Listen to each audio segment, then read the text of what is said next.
Gear up for Sports Talk on the South Carolina Radio Network. It's your final word on sports all across the state.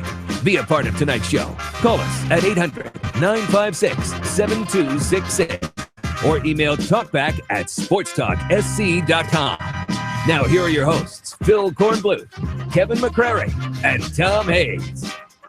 With the expectations that we had with a really good team, and it was decimated with some injuries, very untimely, and it did play a role in our season in my mind. Not making excuses in any way, because our players and Coach Holbrook would not want me to do that.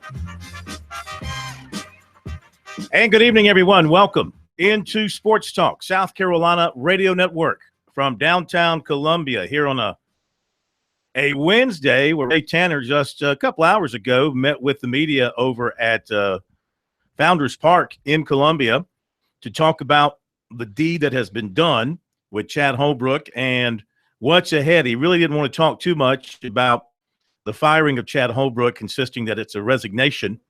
And, you know, maybe in technical legalese terms and the way that they had to resolve everything, that's what it is. And that's how it will go down in history. But you know, and I know, and we all know that he was fired.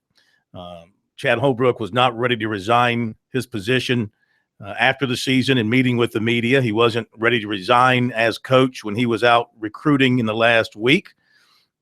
And I got to believe when he went into the meetings with Ray Tanner this week, he didn't think about resigning. So it is what it is, and that is there'll be a new baseball coach at the University of South Carolina sometime in the not-too-distant future. Could be a week, could be weeks. That'll be longer than that. I would imagine by the end of the month, he will have it done, unless his top guy is involved in the CWS, which would take you to the end of the month, which might push it into July. That would give you some idea of where he's looking. He's not going to limit himself to head coaches only. He will not hire Jerry Myers or Sammy Esposito. He said they are not candidates, though Jerry Myers is the interim head coach and Esposito remains on the staff, and they are contacting their returning players and their current commitments to try to hold all that into place. He said that he will offer financially what's in the marketplace. Holbrook was among the lowest head coaches in the SEC, and he said that he will break the bank, but he will pay what's necessary to get the guy that he wants. And that's basically it. That's basically where things stand as we move forward here with Gamecock baseball in search of a new head coach for the first time in 5 years. You know, it's interesting that Holbrook was a hotshot top assistant who was wanted by many teams when Ray Tanner hired him, but others complained that why didn't he go after an established coach?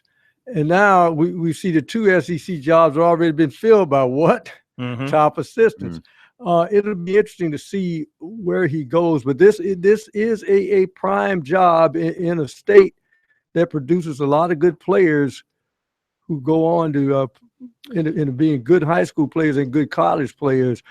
So it'd be interesting what kind of feelers he gets out there and who he ultimately decides on. It is the first coaching search they've had not in 5 years. And when did June Raines leave? That's the last time there was a coach. About 42. We're talking 45 years, right? Well, no. I mean, June Raines left. They had a coaching search for Ray Tanner. Yes. That was a search. Yeah. And they landed on him. That was 99, I believe. 98, 99-ish. Yeah. Late 90s. That would have been 38, 39 years, I would think, wouldn't it? Well, no. No. They had the search for Ray. Oh, no, I was talking about, 20-something years. Yeah. That was the last true search because then Ray just appointed Chad when he stepped aside. And well, we'll let you hear his comments coming up in a little bit, some of them talking about what went down between Tanner and Holbrook, as he would share, which wasn't a whole lot.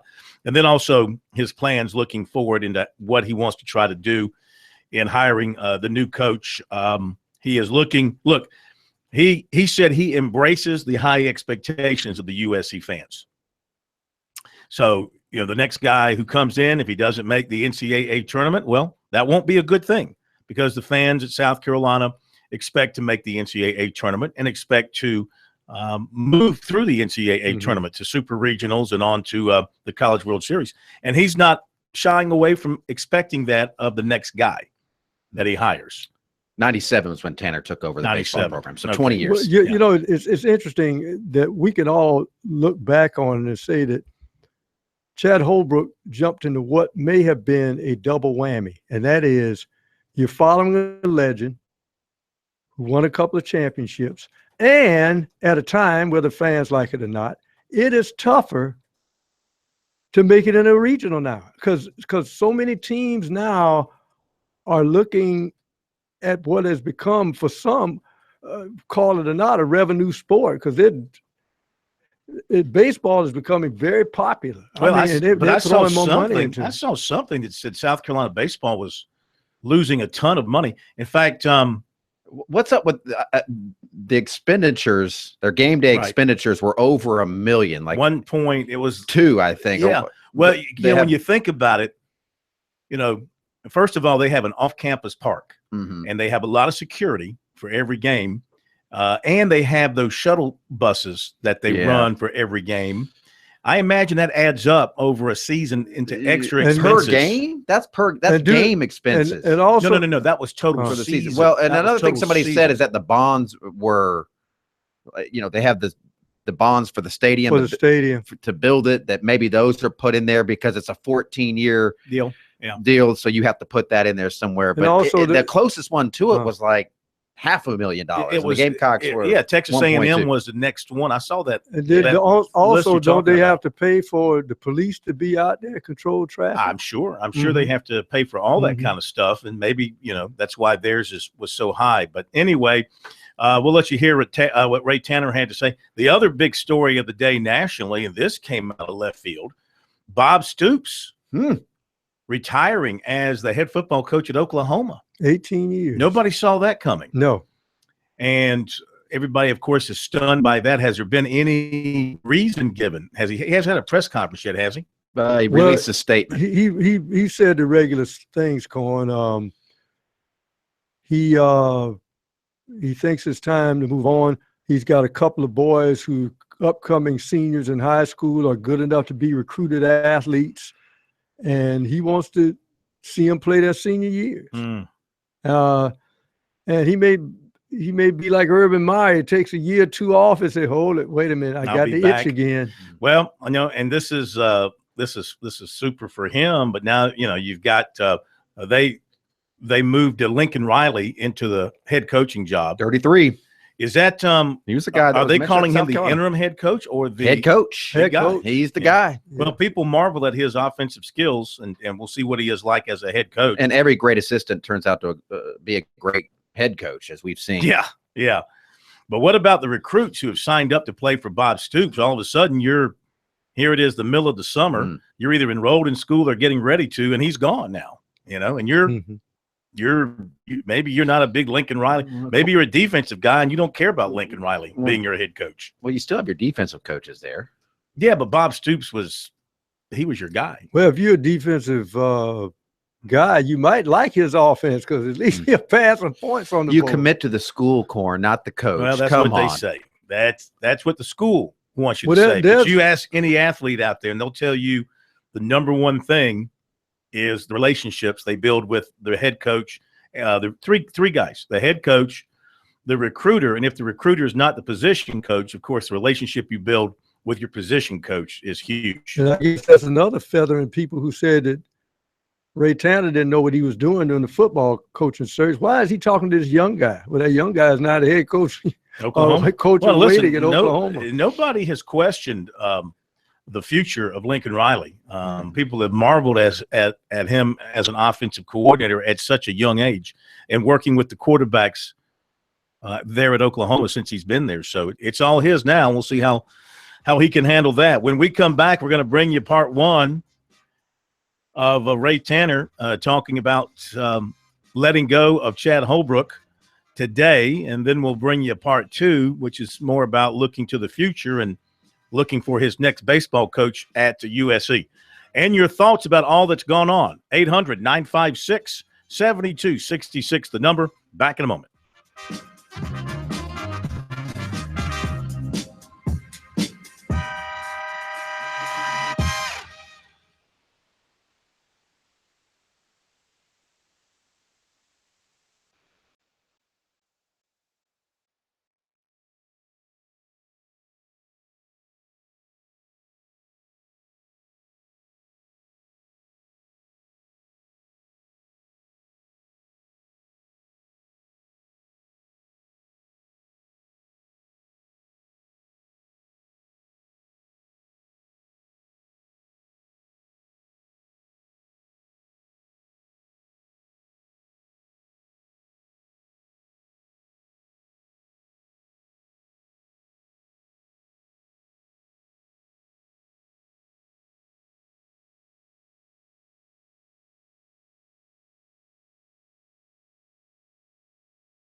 We are back. Sports Talk, South Carolina Radio Network.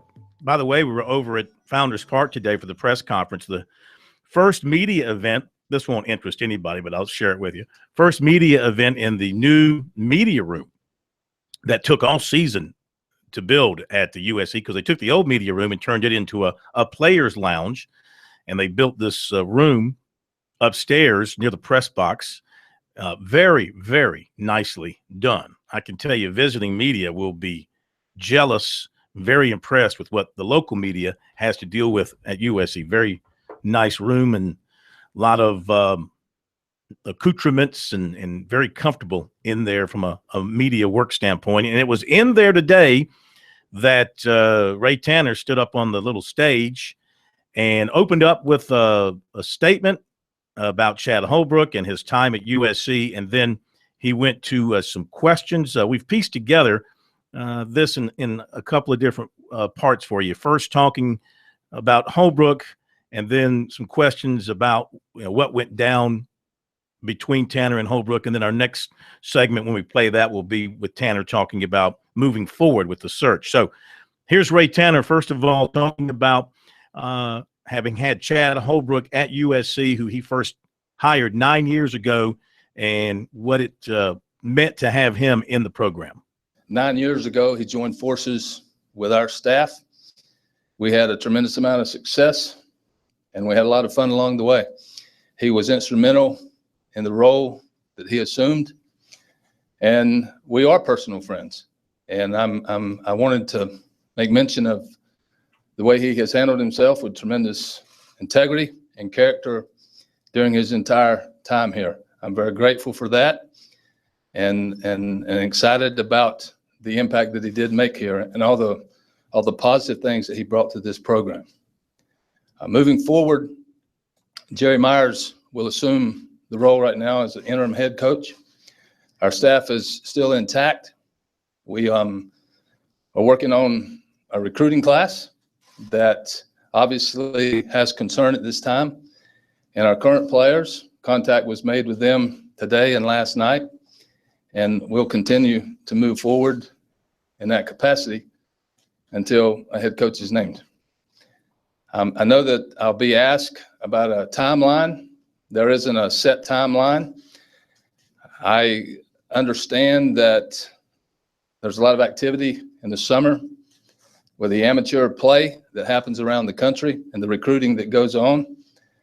Ideally, we would like to move sooner than later, but potential candidates in many cases are involved with their current teams, so that is a concern as well. Ray, when you spoke with Chad, what were those conversations like? Did you go in with a end result in your head, or was it still undetermined what your decision would be? Well, we're here to talk about the future of the program. I think last night it was well stated in the release that he made a decision to resign. I'll tell you that what you have read already, that there's been an assessment of the program over the last few weeks, and last night Coach Holbrook resigned to pursue other opportunities. Just as a follow-up to that, did he have any option for staying in your conversations with him? Did you give him the option of staying and continuing as the head coach in any form moving forward? That's you're giving me a hypothetical situation. I think you can refer back to the release.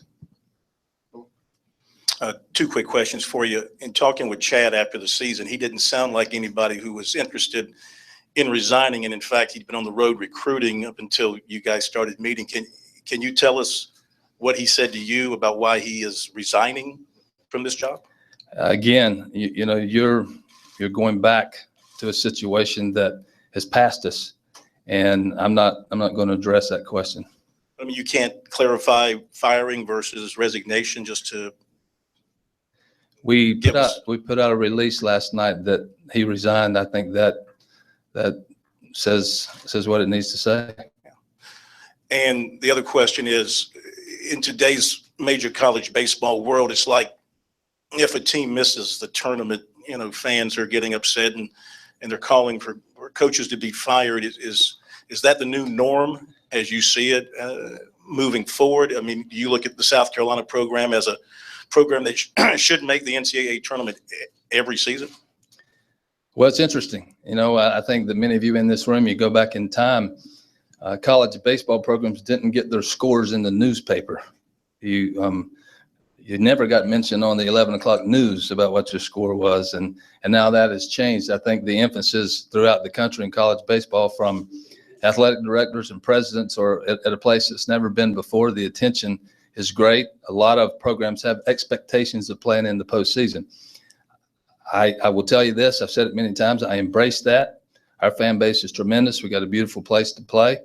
And I coached for a long time. I don't think expectations are always met, but I don't think you're a failure if you don't meet maybe the fans' expectations. We strive to be in the postseason with all of our sports. One thing that was important to me when I became the athletics director, that we're gonna add beach volleyball.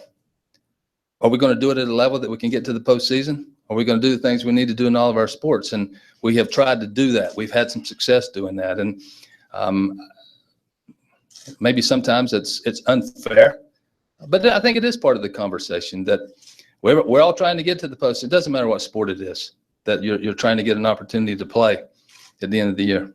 Did you try to talk him out of it at all when he offered up his resignation? You're not going to stop, are you?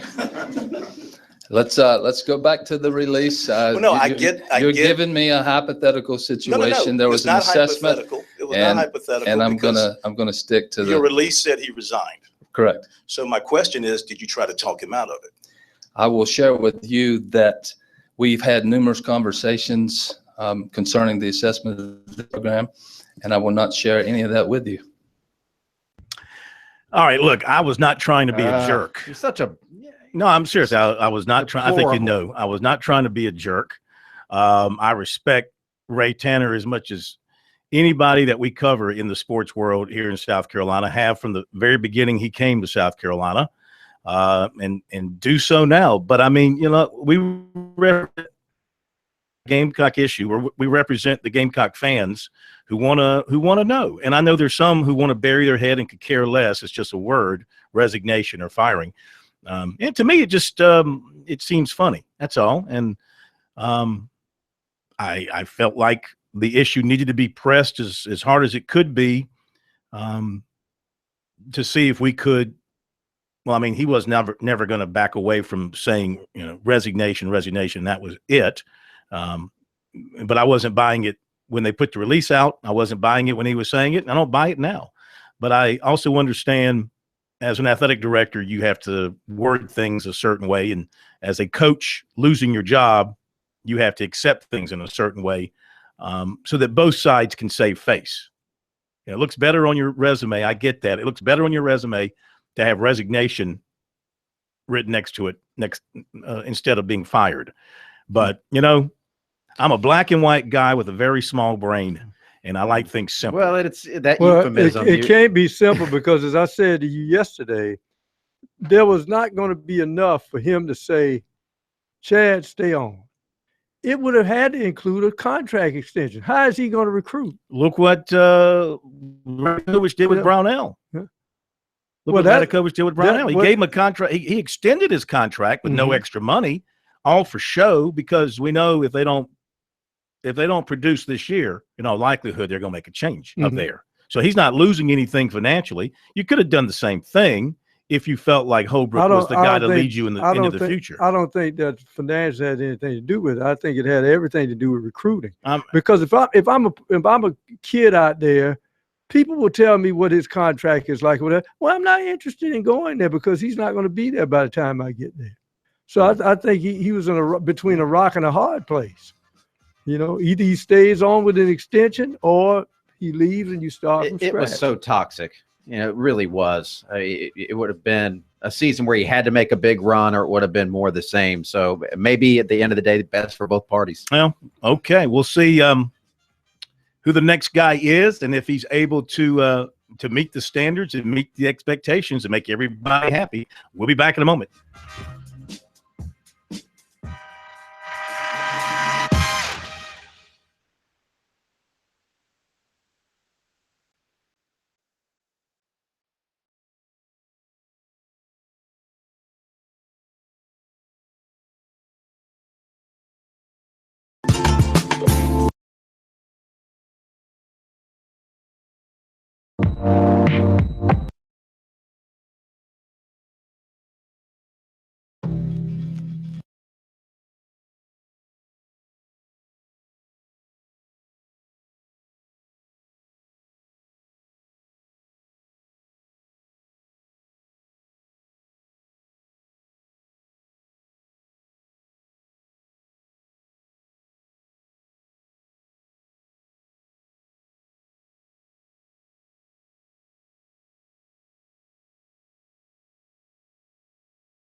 Okay, we're back at Sports Talk South Carolina Radio Network from downtown Columbia. Phil Kornblut, Kevin McCrary, the professor, Tom Hayes. Our phone number, 800-956-7266.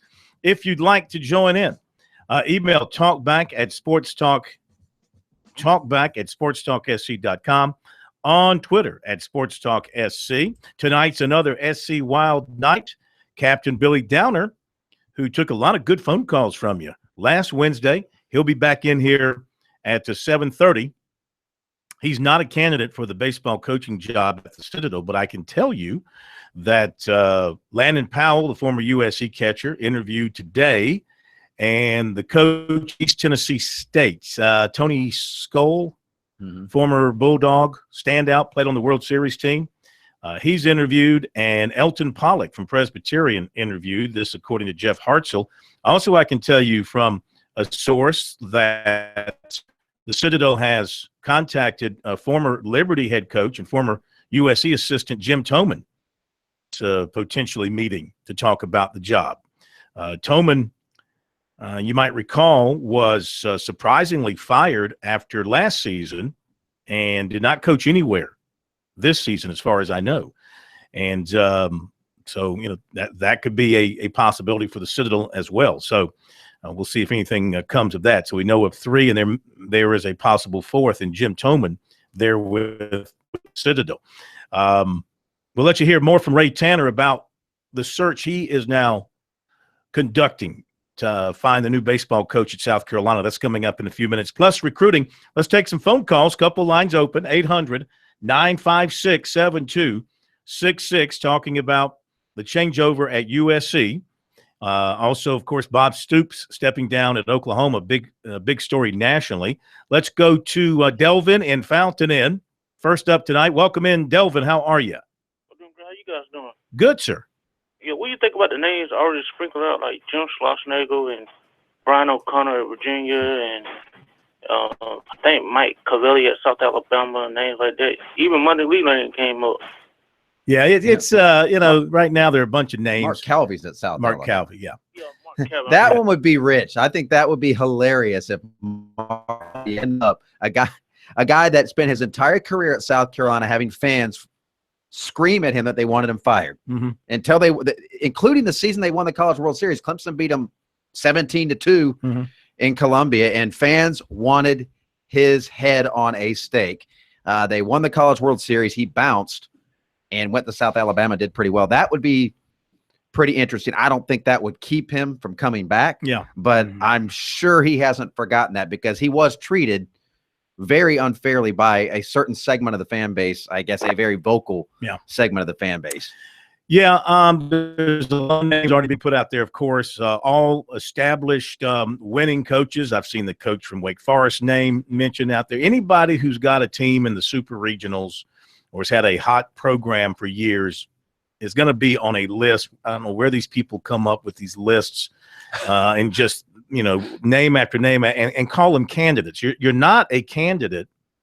I guess you're not even a potential candidate. No. I mean, if you're not a candidate or a potential candidate until you express interest in a job. Now, maybe some of those guys are going to express interest in the job. I mean, they have good jobs where they are. I mean, if you ask me, now the job is open, and if I just based on conversations, I think the guy that he would go hire if he could is the guy at Louisville. He's competed against him. He likes him. Dan McDonald. Yeah, he likes him. He thinks he's a tremendous recruiter. He was at the Citadel. I think he holds him in high regard. But he carries $1 million plus price tag. And I don't know. Yeah. He said he's going to go, marketplace value. I don't know. Well, you would have to makes $10 million. So there's $10 million you're buying out. Yeah. And then you got to pay him what he's making. And you got to pay off Holbrook. Yeah, but Holbrook was not paid very well. Well, I say that compared to the rest of the SEC, right? He was 12th out of 13 coaches. Yeah, that's not exactly killing it. Yeah, we don't know how much Corbin's making because he's at Vandy, but I would think, even if they don't go after the guy at Louisville, I'll go back to what I said before. Is Ray will look at somebody that coaches like him. what does McDonald like to do? He likes speed at the top of his lineup, and he wants to go, put the pressure on the other guy's defense. So if you don't get the guy at Louisville, you would think Ray would be looking at a guy that manages like that. Well, let's look like at three tiers of people. All right, the first tier, the very top, most successful coaches in the country.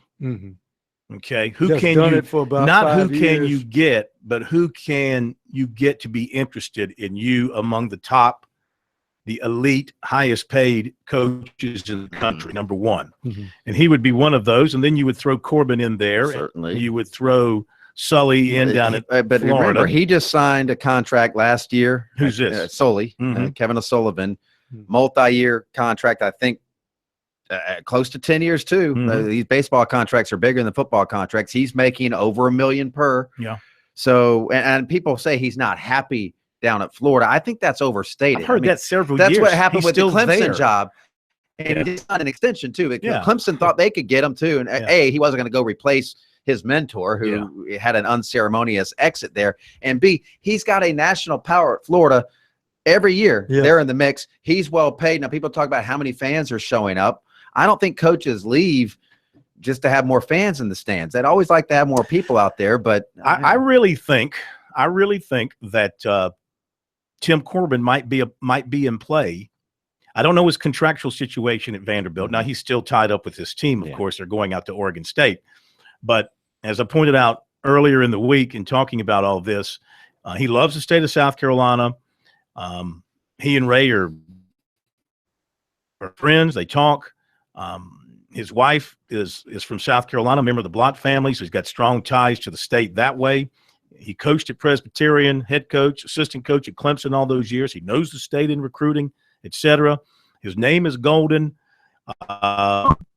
You compare Vandy in South Carolina. We don't know what he's making there, but you cannot compare Vandy's bandbox facility, though it has some charm, to what you got at South Carolina. Not at all. And, of course, you are not really – and they've had great success, but come on, you're Vandy. Even in your own town, you're an afterthought. Unfortunately for them, they won the Clemson Regional at the same time the Predators were winning in the Stanley Cup. I doubt many people in Nashville even noticed what Vanderbilt did this past weekend. But how interesting would it be, though, for South Carolina and their biggest coaching search for the baseball program in 2 decades to go out and hire a Jack Leggett disciple? You're big. I mean, in that scenario where Jack Leggett could conceivably be at Founders Park wearing a Gamecock encrusted logo, timeout, cheering. Who was one of the greatest Gamecock infielders of all time?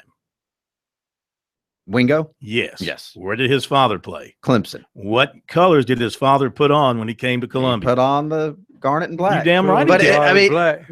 Okay, and that's a good example. Yeah. But Jack Leggett and that history of the rivalry, and as intense as he was with South Carolina, and that's when baseball, when Leggett and Tanner were going back and forth, that was when the rivalry was, I think, peak. I think Jack's only connection to Clemson now are A, he lives there, his players. B, the players that he coached, and C, well, there is no other connection. No, that's it. He lives there, and any players that he coached outside of that, I don't think when he those feels guys any are gone. allegiance to No, Clemson. and if Corbin was coaching in Columbia, I promise you, Jack would make the drive down 26, no question, and sit at Founders Park. And what's wrong with that? No, I just think nothing's wrong with it. I think that's just it's a great story. It's intriguing. The two questions that's brought up is this: whether a lot of fans are in the stands or not.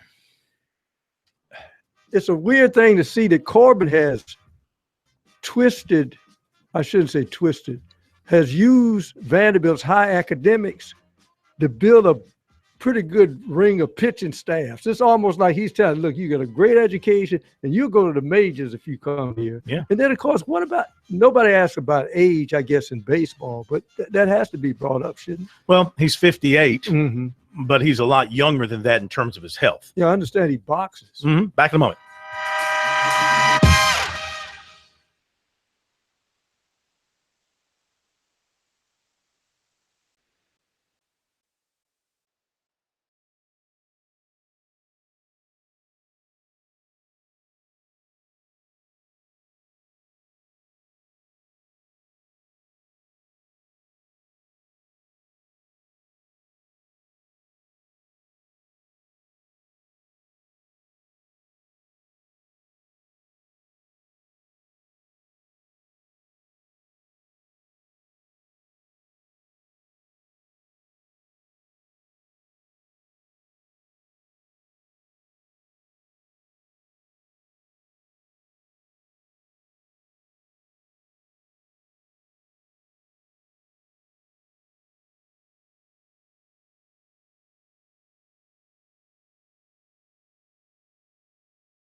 All right, busy day around USC with what came down last night.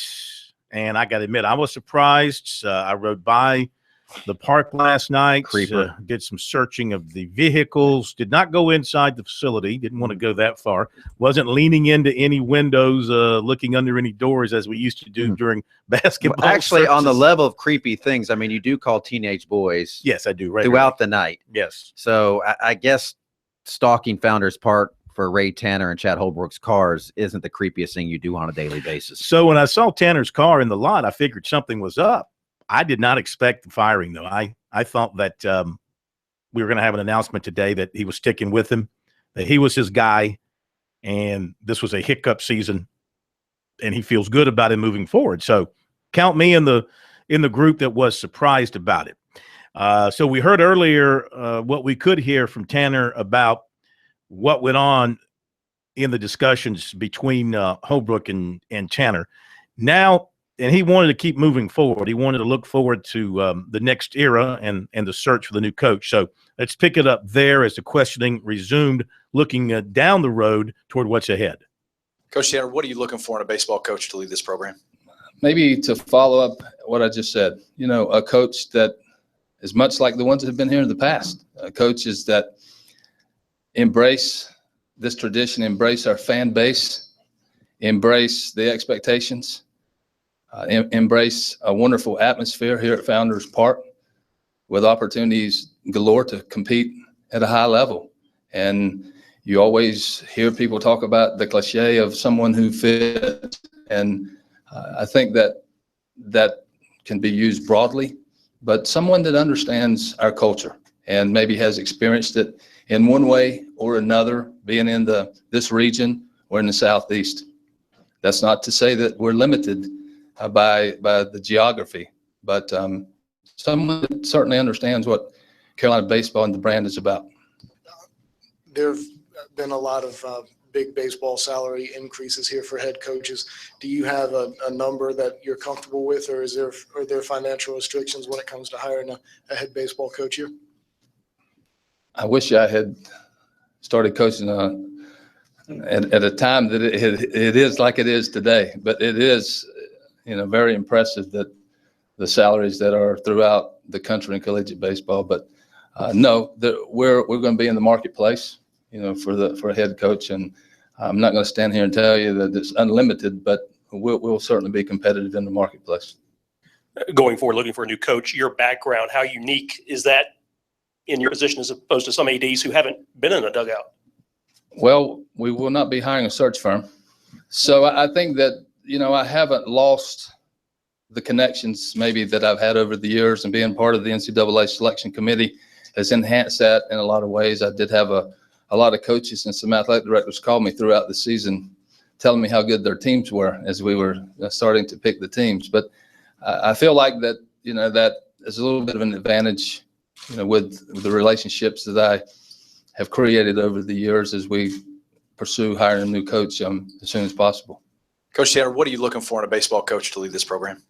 Maybe to follow up what I just said, a coach that is much like the ones that have been here in the past, coaches that embrace this tradition, embrace our fan base, embrace the expectations, embrace a wonderful atmosphere here at Founders Park with opportunities galore to compete at a high level.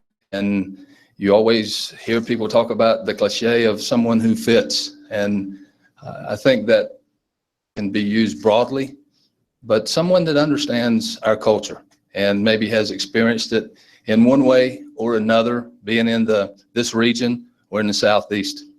That's not to say that we're limited by the geography, but someone that certainly understands what Carolina baseball and the brand is about.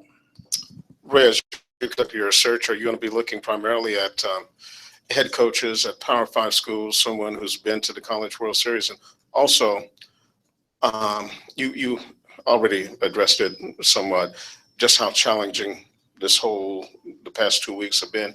Is it the most challenging thing you've been through, especially since you became a head coach yourself at NC State? Well, to answer your first part of your question is, I'm not in a situation that we're going to go try to hire a head coach that's made 3 appearances in the College World Series, or an assistant coach who hasn't been there. I don't have any guidelines at this point. Certainly, experience is important, but there are a lot of assistant coaches that have become very successful head coaches. As a matter of fact, some schools in our league have recently hired assistant coaches, and probably in the last 2 or 3 years, they've all been assistant coaches. That's not to say that's the route I will take or will not take, but one thing that's important to me is to visit with a candidate that understands who we are at the university. And maybe that's not easy in a short period of time, but we've got a lot of things here to be excited about in our baseball program. And I think that we'll have some opportunities. It is an outstanding program, and I'm looking forward as I move tonight and in the next few days and visiting with some people and sharing information about our Gamecock baseball program. The second part of your question was about the difficulty. It's difficult. It's difficult, but it's not about me. It's about the program. It's about, what my responsibilities are as director of athletics. And it's that we have lots of challenges, and we also have wonderful opportunities. And that's the way I see it. But there's numerous times where the conversations are not pleasant. I think that, or enjoyable, but it goes with the territory, and it's a wonderful position that I'm in, and I'm grateful to be in it. Some days are more difficult than others. And I'm sure this has not been a pleasant 48 hours for Ray Tanner. I mean, as he mentioned at the very beginning, they're close friends with Holbrook and Holbrook's family. Holbrook and his family, too, they've been through a lot worse than this. Remember, he had to deal with one of his children battling leukemia when he first came to South Carolina. And thank goodness for the family, everything turned out well there. So he's been through much tougher times than this, believe me. And he'll make it through this, land on his feet, and be hired by somebody down the road. There's no question about that. Now, if you're South Carolina, it's the proverbial roll of the dice. Anytime you hire a guy, sometimes you get it right and sometimes you get it wrong. Yep. I'm not going to say this was a wrong hire when he hired Holbrook because I didn't think it was at the point where a change needed to be made, but they didn't ask my opinion when it came to that decision. A guy averaged 40 wins a year at this level. You're going to have those years you don't get into the tournament. You're going to have those years you don't get to a super regional, but you've been pretty consistent averaging 40 wins a year. Yeah. Well, you got to make the postseason. This year, if they sneak into the postseason, he's fine and he has a chance to go forward. I knew with all the expectations going into this season, if they fell apart and you didn't think it was going to happen, I didn't think it was going to happen. I don't think anybody thought they were going to miss the postseason this year. But when that happened, all bets were off, and it had just become very, very toxic. Yeah. And Ray Tanner says that he isn't on social media, and he's not. I believe him. And he doesn't listen to talk radio and get into all that. He's not on message boards, but he doesn't live with his head buried in the sand either. He understands what's out there. He's at the ballpark. He hears the fans. He's at the ballpark, and he sees fans not at the ballpark. So he was aware that it was not a good situation. And I think Holbrook was aware that it wasn't a great situation at the end of the day for him. The toughest thing for me is all the struggles they had, and they lose a big starter. And those kids go in to do something that a lot of Ray Tanner's teams didn't do. They did not hold their heads down, and they made a run in Hoover, which meant that the team did not quit on their coach. No. And I don't think he quit on them. I mean, resigning is quitting, and I don't think he quit on his players and his team. And I saw a few tweets from some of his players, showing their support for him when all this came out last night. All right, top of the hour. We'll be back.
I like Pat Dennis.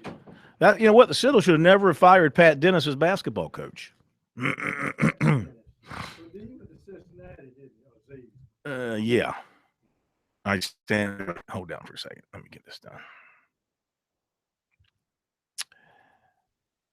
Dun, dun, dun, dun, dun, dun, dun, dun, dun, dun. Okay, I'm just trying to remember what I did yesterday. All right. In 3, 2, 1. Longtime Miami commitment, defensive back DJ Ivey of Homestead, Florida, has been in regular contact with USC. The interest between Ivey and the Gamecocks high enough that he plans to come to a Will Muschamp camp next week. Clemson on Wednesday offered place kicker B.T. Potter of South Point while he was at a Dabo Sweeney camp. West Side punter and place kicker Chance Poor committed to Kentucky. Offensive lineman Wyatt Campbell of Lugolf Elgin was offered by Arizona State. Defensive end Trajan Jeffcoat of Irmo was offered by Liberty. And in basketball, Lehigh grad transfer 6'5" Brandon Austin said he will take his official visit to USC this weekend. Phil Kornbluth, South Carolina, Radio Network Sports. But see, why is he coming? They must have somebody else they're going to bounce, possibly. If this guy's coming this weekend, USC. I mean, Rand Tutt would seem like a pretty. There you go. There's the one. You gonna run a guy off in his last year? God, he's awful. He doesn't do anything. He's big. They already have big guys coming in that they think are pretty good. Those 7-footers. Yeah. Listen, hey, Jason Cudd couldn't play dead in a Western. Removing my name from consideration for that. They go to Clemson? Do they have the guts? Do they have the guts to go after? You just said they want one. No, they won't want one.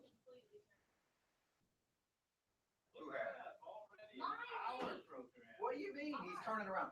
They made a regional. Jack Leggett's last year, they made it to a regional and lost.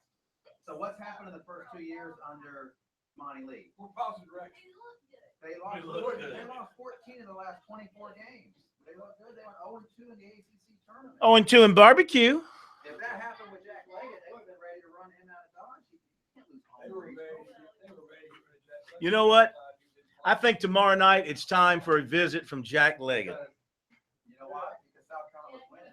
That's why. It wasn't anything he was doing. Like, man, South Carolina's winning. You've got to go. And not only were they winning, they went through Clemson.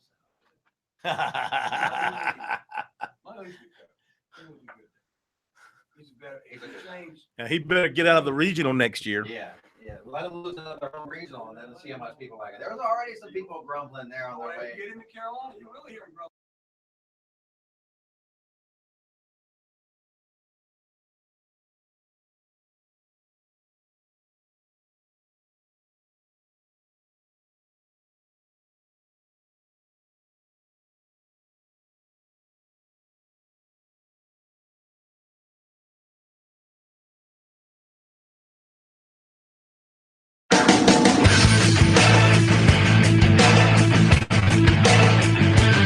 Live from Columbia, this is Sports Talk on the South Carolina Radio Network. Be a part of tonight's show. Call us at 800-956-7266 or email talkback@sportstalksc.com. Now, here are your hosts for Sports Talk, Phil Kornbluth, Kevin McCrary, and Tom Hayes.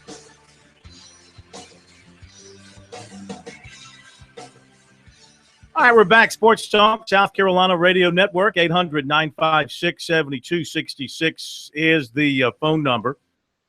Recruiting in just a moment. Now, going back to what I was talking about with Ray Tanner and the tiers of candidates that he could be going through as he begins his search for a new baseball coach. We talked about that top tier, that elite group, at the very top. Would South Carolina be attractive to some of those guys? I would say so. And of the ones that I mentioned, in my eyes, I think Corbin would be your best possibility of being able to lure to Columbia, because I just think when you talk about the Louisville deal, you got the financial considerations. Plus, I think he's got a beautiful stadium and rabid fan support. Sullivan has a very nice facility as well, and he makes good money at Florida. You talk about the fan support, that's here or there.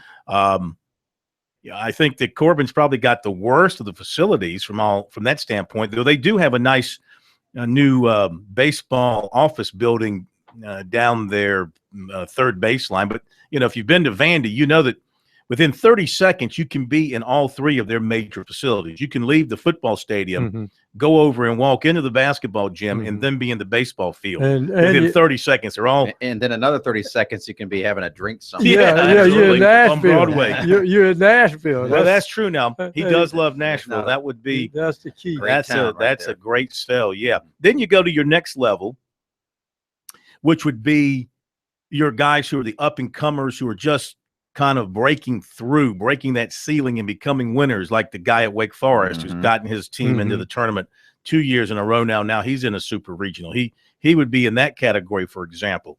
I don't know much about his background, but he would be in that category. And there's some coaches that Southern backgrounds that's in the North.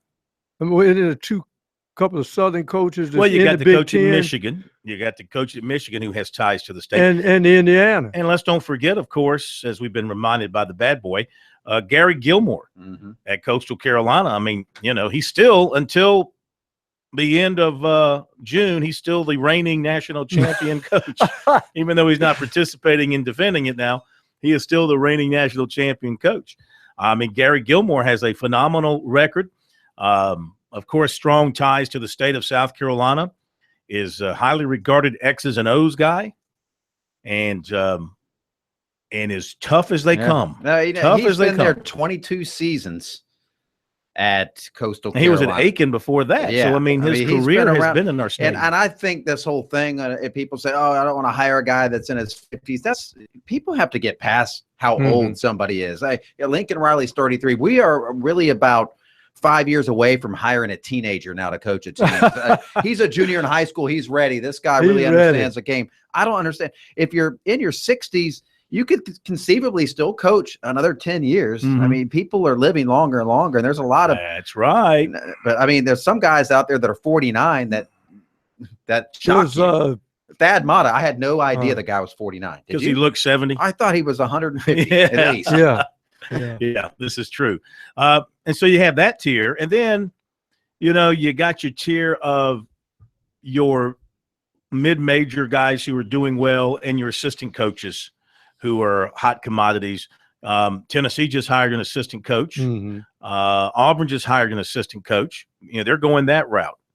Now, South Carolina's program, not Auburn, I'm sorry, Alabama just hired an assistant coach. Tennessee just hired an assistant coach. South Carolina's program is way ahead of those.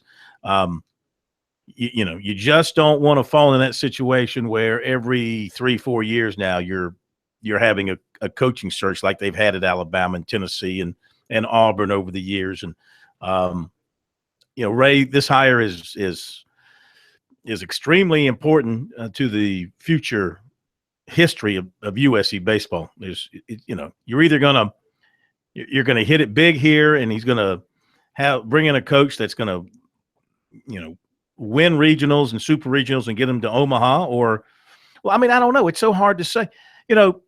Monty Lee is a terrific baseball coach. Nobody questions that, but he's done no more in 2 years at Clemson than Jack Leggett did.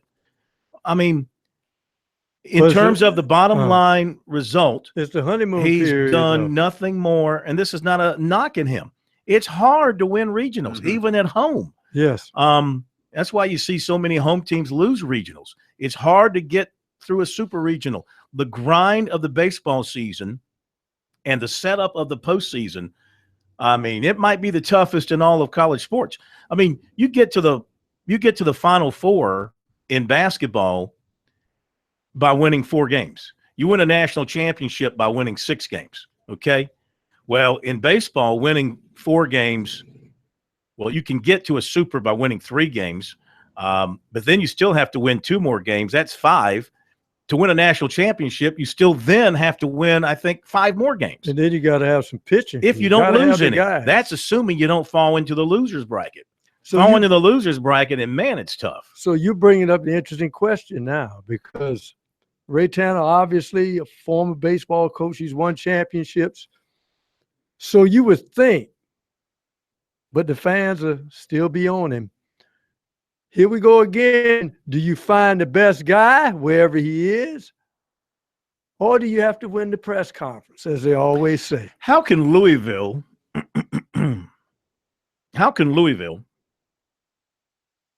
outspend South Carolina for a baseball coach? How does that Papa happen? John? Yeah, Papa John. Is that KFC. the sole reason? I mean, have they got a sugar daddy that is sweetening all those contracts? I understand that city is really vested in Louisville athletics. I mean, the corporate part of the city is really invested in Louisville. That's and they will go by any means to keep guys there. Well, I just think if at the University of South Carolina and you are a nationally renowned baseball program, as you are, and you've won 2 national championships and you have been to 6 World Series this century, that you should be able to attract anybody and pay what's necessary to get them. The guy, pay what it takes. Go and get him if he is the absolute best guy and he would want to come. I don't know. We'll see what happens. Let me do the recruiting here on Sports Talk. Don't forget we have SC Wild coming up. Captain Billy Downer is back in studio tonight. Good to have him here in person. Longtime Miami commitment, defensive back DJ Ivey of Homestead, Florida.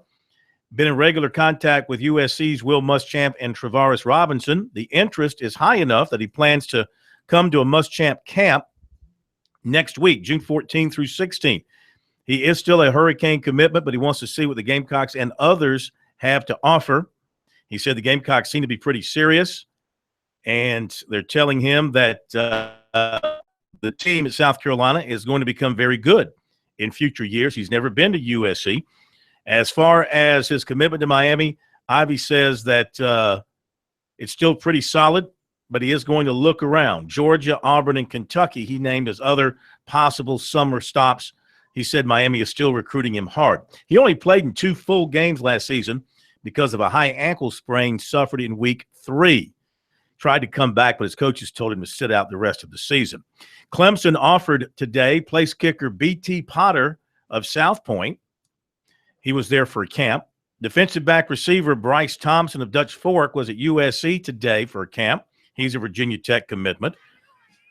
West Side punter place kicker Chance Poor committed to Kentucky.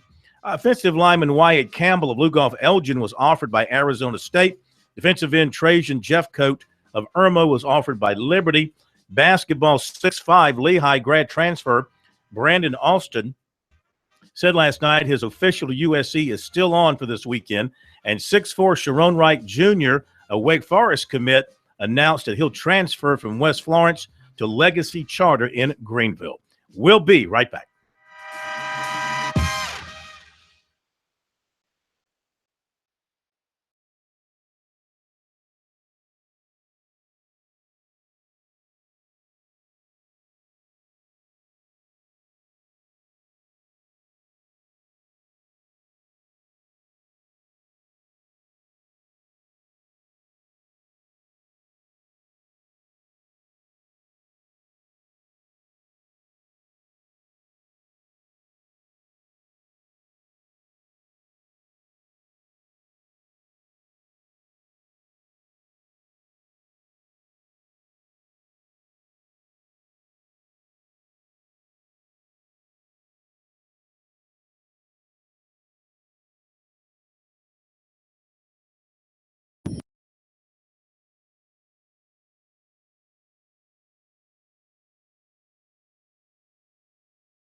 All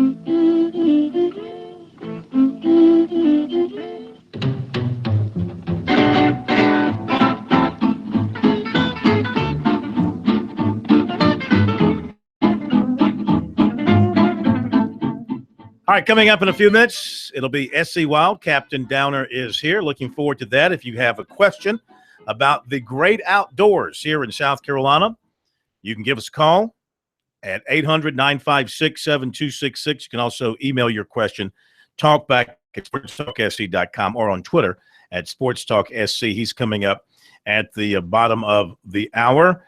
And we have, of course, Game 3 of the NBA Finals tonight. Cleveland at home trailing 2-0 to Golden State. I imagine that LeBron will try and come out tonight and score 40 or 50 points and try and dominate. He may need to. Yeah. If Golden State, I don't know if they can continue to play at the same high level they've played at the first 2 games. They've just been crazy. Moving the ball, extra pass, and Kevin Durant is playing like he's in another universe, making everything. Well, he's even though he says he's not a good athlete, I beg to differ. Only because of his height. He can move quick. Let's face it, we take 10 steps. That's 2 of his steps. I mean, it looks like he takes 1 dribble from the half-court line, and he's at the goal, and he can shoot the 3. Yeah. That is ridiculous how a guy is 7 feet. He and the guy in Dallas. How in the world way out there and you 6'11", 7 feet? Yeah, it's unbelievable. It's he's just in another. He's just in a zone right now and everything. So that's coming up tonight, and as far as this, around the state of South Carolina now, things are pretty much calm except for the search at USC. Now, Monty Lee is going to meet with the media at Clemson tomorrow morning to put the wraps on his season. I saw, who was it? David Caravello, I think, in his story. I saw a story somewhere this afternoon where Lee has told people that he's not interested in the South Carolina job this go around. So I think you can probably strike him from the list at this particular time. That wouldn't make any sense. Now, I will say this. He picks up the phone when Ray Tanner calls, and they talk before all this happened. Ray Tanner and Monty Lee talk on a regular basis, and Ray Tanner might pick up the phone to talk to him and get his opinions and thoughts on a variety of things. And in that conversation, he might say, Monty, have you ever thought about it? And Monty might say, maybe I have, but I'm happy where I am. It would never go public. It will never get to a point where he comes in and formally interviews for the job and thinks about it and then turns it down. But at some point, you have to go through Dan Radakovich.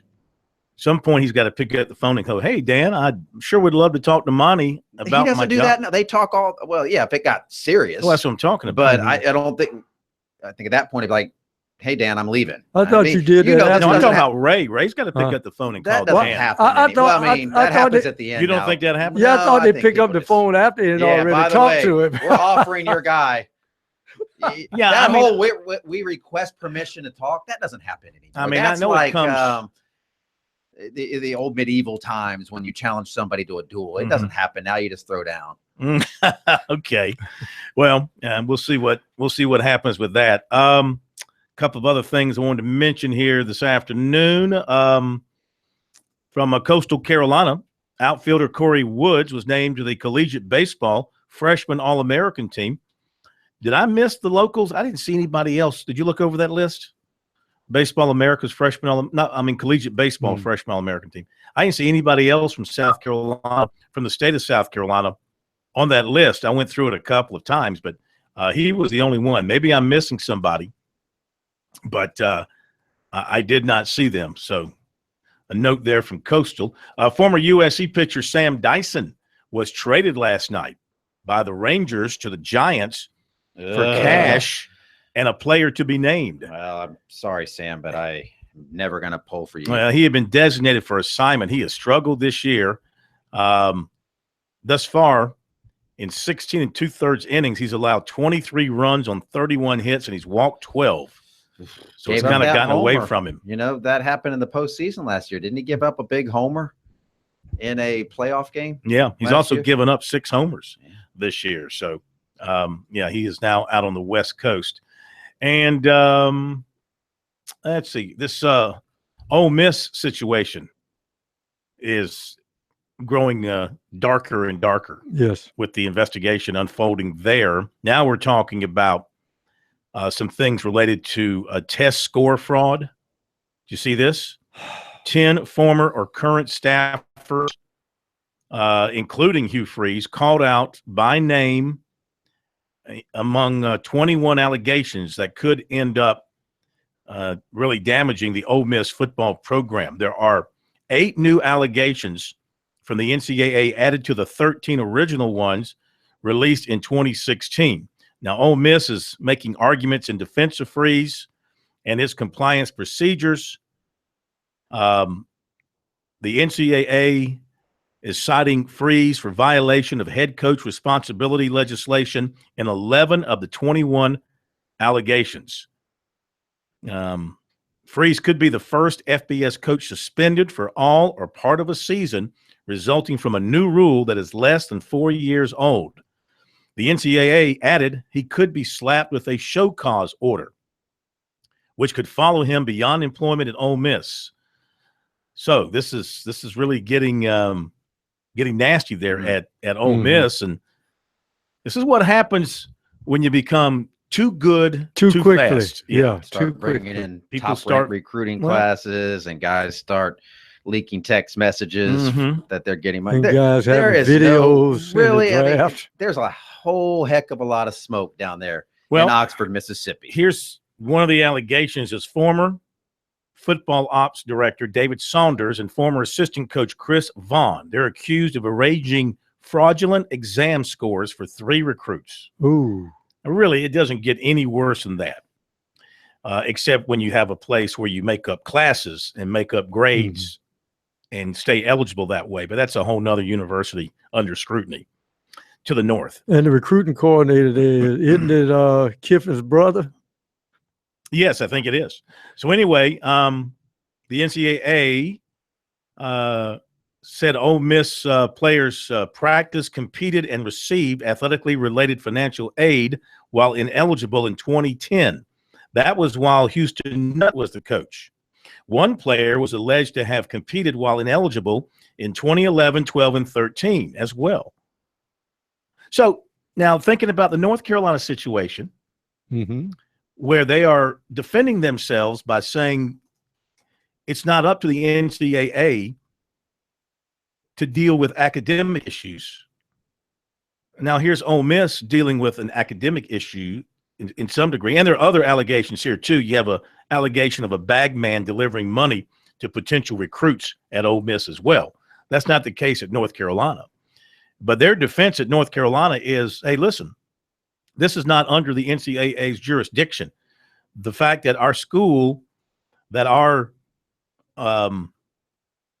president, and I guess the what's the guy who really runs the university academically, what's he called? The provost. You know, they approved these courses and said, you know, these courses are part of what we do. And the fact that they turned out to be, according to reports, bogus courses where people didn't show up and didn't take tests but got grades for them and all that kind of stuff, they're saying in their defense, that's not under the NCAA's jurisprudence, and they shouldn't be punished for it. But if you go back here, where they're hitting up Ole Miss for playing ineligible players because they had false test scores, well, then North Carolina was playing ineligible people for having false grades. Thank you. So I don't know. In other words, they're trying to argue that ignorance means you're not guilty. Well, even if you don't have jurisdiction over that, you benefiting from that. And let's face it, again, as I said before, the Southern Association of Colleges and Schools had your university on academic suspension because of what? I mean, I should say probation, because of some of those courses. Absolutely. All right, that'll do it for regular sports talk. SC Wild is coming up after the bottom of the hour break with the captain, Billy Downer. Stay tuned for that. Our number for him, 800-956-7266. Back in a moment.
It's time to get wild with SC Wild. Everything hunting and fishing from the South Carolina Department of Natural Resources and your host, Phil Kornblut. SC Wild on Sports Talk on the South Carolina Radio Network. How I like to get wild on a Wednesday night with my good friend, the captain, Billy Downer, for another edition of SC Wild here on Sports Talk from DNR. K-Mac is still here as well. He likes to get wild on Wednesdays too. Well, I like to get wild every day. I'm That's glad my he's story. here just to keep you, In place. level. Yeah. Yeah. Level. You, sir, are the one that has to eat crow from last week. Or should we say eat flounder? Eat flounder. Yeah. That's correct. Fried flounder.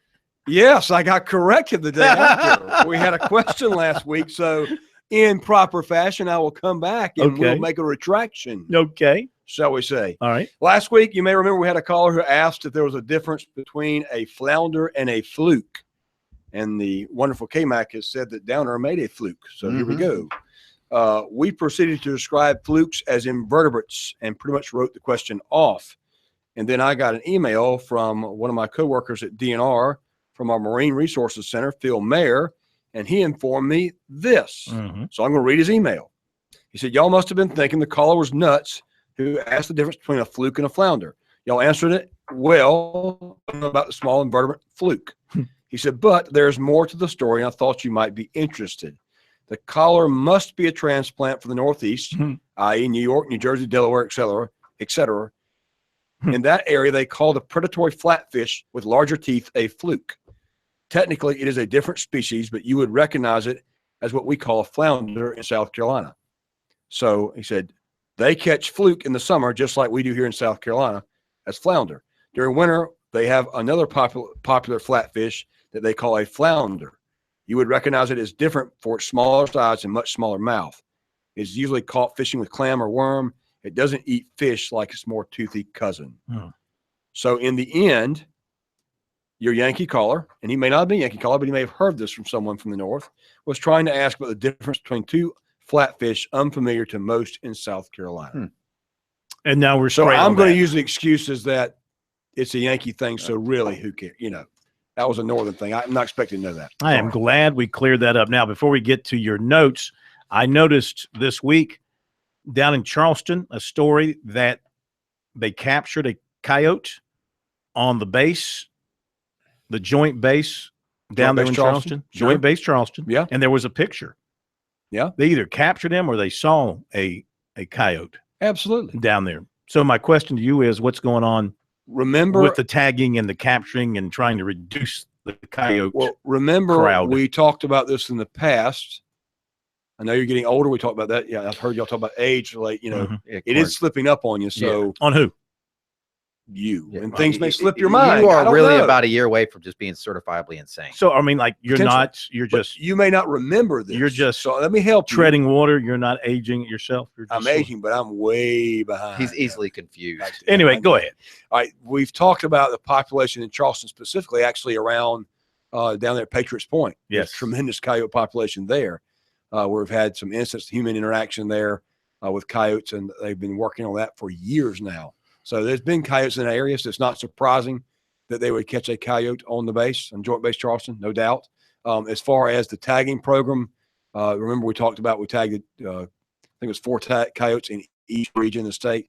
I don't believe this one you're talking about was tagged. They just actually caught a coyote. Correct? Yeah. As far as I know, I didn't read the entire story. So that saw the picture. That was, those 4 were released in each region of the state, and there was a opportunity for folks, if you killed a coyote and it was tagged in the ear, you could report that to coyote, bring it to DNR, report it, and you receive a free lifetime license and possibly be entered in for a drawing for several other prizes that are still ongoing today. So not all those tagged coyotes have been captured or, been taken by hunters or other folks. So they're still out there. All right. 800-956-7266. Captain Billy Downer is here. If you have a question related to the great outdoors, hunting, fishing, anything else you want to discuss that you can do outdoors, he is here to take on those questions. We want to get into deer tags tonight. We kind of had to shorten the deer tag up last time, so I really want to recap that. It's a lot of information, A lot of people have a lot of questions. It's a big deal right now. People are preparing. It's summertime. Nobody's thinking about deer season, but certainly people are thinking about what's going on. Generally, even though our licenses now are 365, which means no matter when you buy them, it lasts for 365 days. So people, though, are still used to buying their licenses in July. It's just habit. So a predominant number of people still purchase their licenses in July. And July, it's right around the corner. So people want to know, how do I make sure I get my deer tags? Well, here's the thing. All right, so beginning 2017 deer season in August, when it begins August 15th in much of the state, and then after that, September 1st, and then other dates, October 1st, and on and so forth.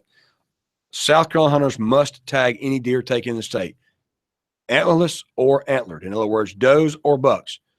Does and bucks, they all have to be tagged. When you purchase your license, generally most people buy a combination license, or they buy a license that includes a big game permit. White-tailed deer are big game animals. They're one of our three: white-tailed deer, wild turkey, and the bear. But if you have a big game permit, you are able to hunt white-tailed deer with your combination license, or if you have a sportsman's license, so forth. If you purchase a big game license, you will automatically receive 3 unrestricted buck tags. So 3 unrestricted buck tags. So you can kill 3 bucks, and you'll get 8 date-specific antlerless deer tags. These tags are only valid for one specific day and cannot be used any other day. Now, don't get confused. The 3 buck tags can be used anytime during the season, okay? There may be a date, the 3 buck tags. The 8 antlerless specific deer tags will have dates on each of those tags. This will be basically just like the doe days everybody knows about, we've had for years. So instead of getting rid of the doe days, what the General Assembly did is we said, look, make sure you want to keep doe days. So what we did was, you're going to get 8 free doe tags that have a date on them. Those tags are good for one day only, the date that's on the tag. If you go deer hunting on that date, if the tag has September 15th on it, and you go the 15th and you take a deer that day, you can use that 15th tag, but you can't use the October 5th tag or whatever date it may be on it. Let me ask you this question. I'm Joe Hunter out there in Pickens, okay, and I've been hunting.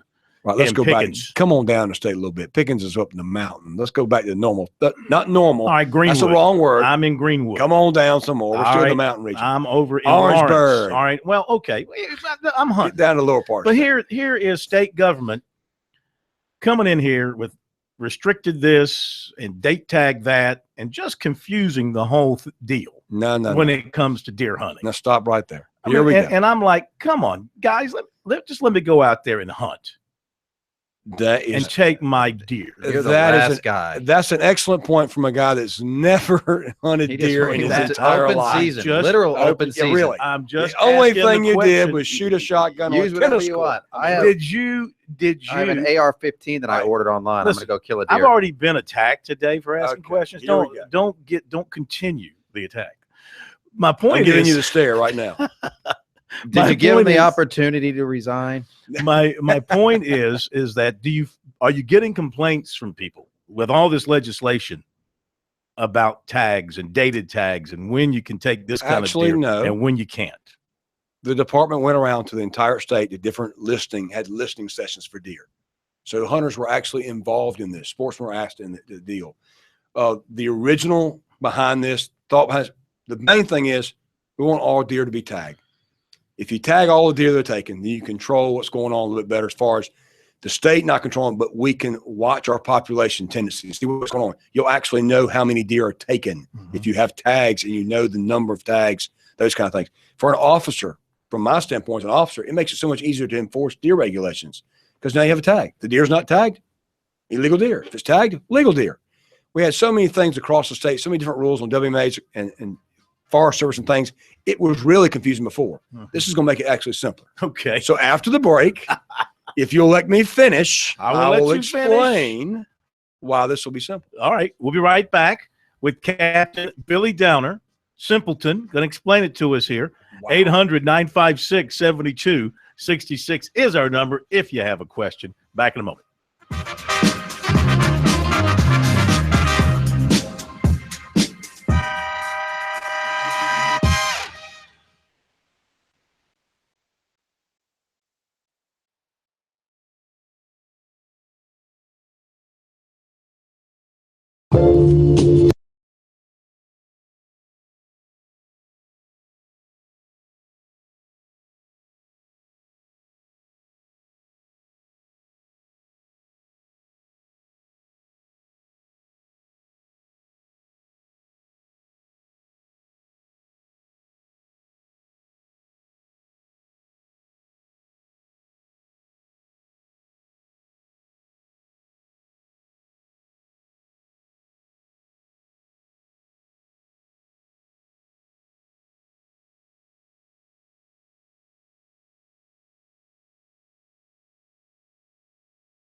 We are back. Sports Talk SC Wild on this Wednesday night. Captain Billy Downer is with us here. 800-956-7266.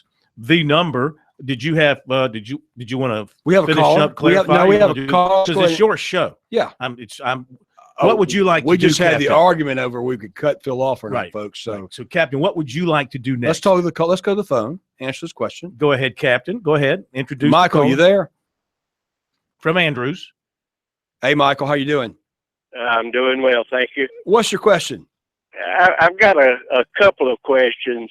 Number one, the date-specific tags for the does, is that like, say, September the 15th, and that's the only day that it's available?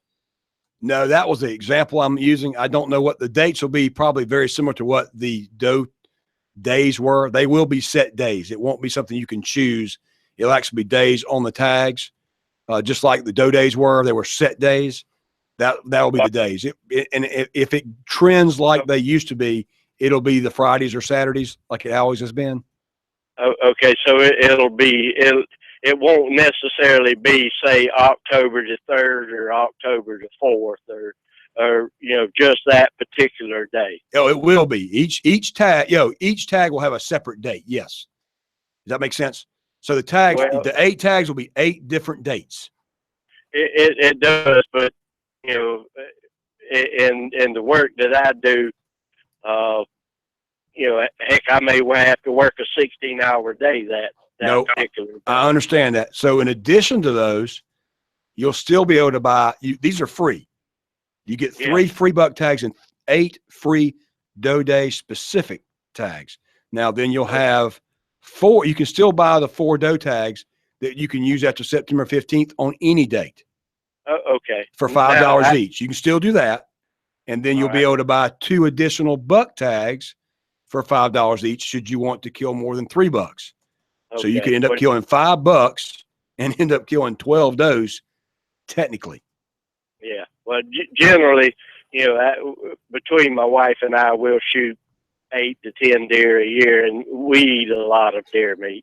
But you definitely do, because my family we shoot 3 to 4, and that feeds us for a season. That's a lot of deer. Well, now who's the better hunter, you or the wife?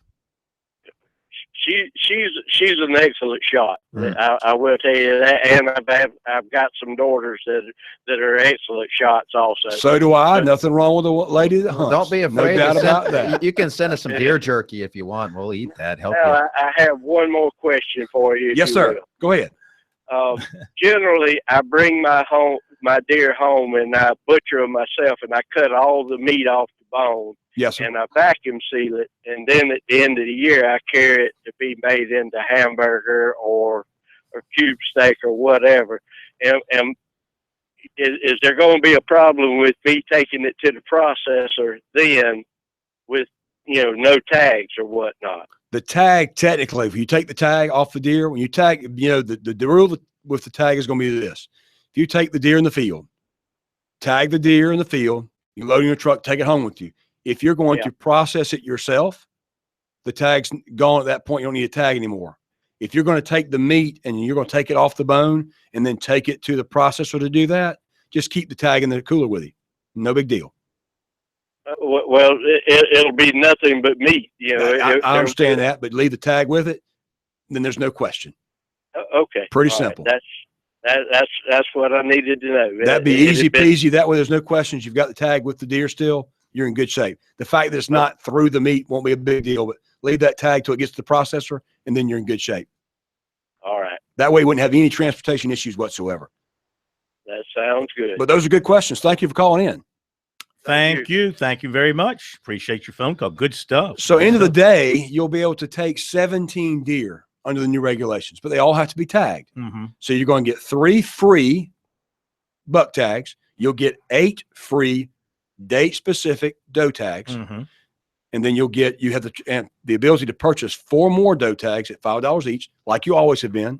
They can be taken any day, and 2 additional antler restriction buck tags. So these additional 2 buck tags that you can buy for $5 each will have a 4-point restriction on one side, or at least 12-inch spread, which is really not that much, but it's trying to enforce a little bit more of a deer management there for the two you purchase. Now, tell us about games zones and regulations to that. Limited usage. And none of this will change the limits in game zones. Like our mountain unit has always had a very low unit for as far as how many deer they could take.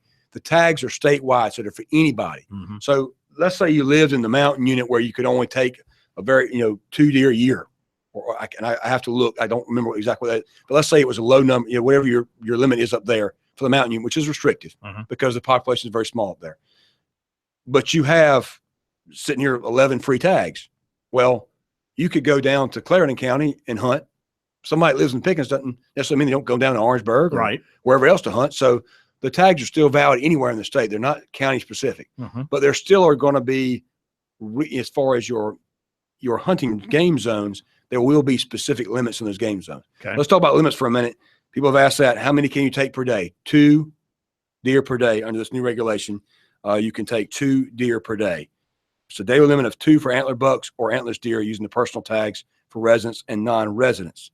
Now, in addition to that, when are you going to get them? Let's say you bought your license today, or you're going to buy it July 1st, 2nd, like you normally do. You buy your license and your big game permit. You're not going to get the tags that day. Starting on August the 1st, they will start mailing those tags out to anyone. So resident hunters who have an active license with a big game permit will receive a base set of tags after August 1st. So if you got a big game permit, you're going to receive that base set, that 3 buck tags and the 8 date specific antlers deer tags, and they'll be sent to you in the mail. If you have a lifetime license or you have a gratis license, a lot of folks 65 and older, 64 and older have purchased their gratis license. That's the license that's the rest of their life. They don't have to pay any more money for it. They're going to have to request the tags. And you can go online to see that, dnr.sc.gov to see how you request it, or go to your local DNR office to find out about that. But tags will be available over the counter after August 1st at DNR offices located in Charleston, at the Charleston office, at the Clemson office, Columbia downtown and the farmers market, at the Florence office and the York office. So all DNR offices will also, you'll be able to get your tags there as well. They can be requested after July 1st for those that have a lifetime license or a gratis license. They can request their tags after July 1st by phone at 1-866-714-3611. That's 1-866-714-3611. Or you can go online again to dnr.sc.gov and you can see where you can get the tags there as well. But they will not be mailed out till after August. Right. The season doesn't begin till mid-August for a small portion of the state, then September 1st is the bigger portion. So we're about 2 months away. We are. About 2 months away. But you advise get these tags in advance. Go ahead. Yeah. Go ahead and call. Away. If you're worried, you can call in to check on that. But you'll get, again, the tags won't be mailed out till August. But go ahead and buy your license now. You get your big game permit. You will automatically be sent a set of tags. Very good. They don't cost you a penny. Now, what did change in this law is non-residents have to pay an increased amount for tags. So the ability for a non-resident to come in our state and take deer, a lot of people like that. That changed that. They've got to pay an increased amount. They're not paying $5. They're paying more money than we are to hunt in our state. Keep the foreigners out. Leave the deer in our state to us. We should build a wall around a wall. Here we go. Of Good idea. antlers. A wall of antlers. That's good. That's good. Captain, any final thoughts? Yep, real quick. Regulations, total of 4 antlers deer may be harvested in Game Zone 1. Game Zone 2, a total of 5 antlers deer. And Game Zone 3 and 4, a total of 8 date-specific antlers tags issued, and they may be all taken. So that finishes it up for the limits. Okay. But any more questions, we'll be glad to answer them next time here on SC Wild. You want to wrap it? It's your show, sir. Take it from here. Thank you, Captain. K-Mac, Jarmart, everybody else, have a great night. We'll see you tomorrow.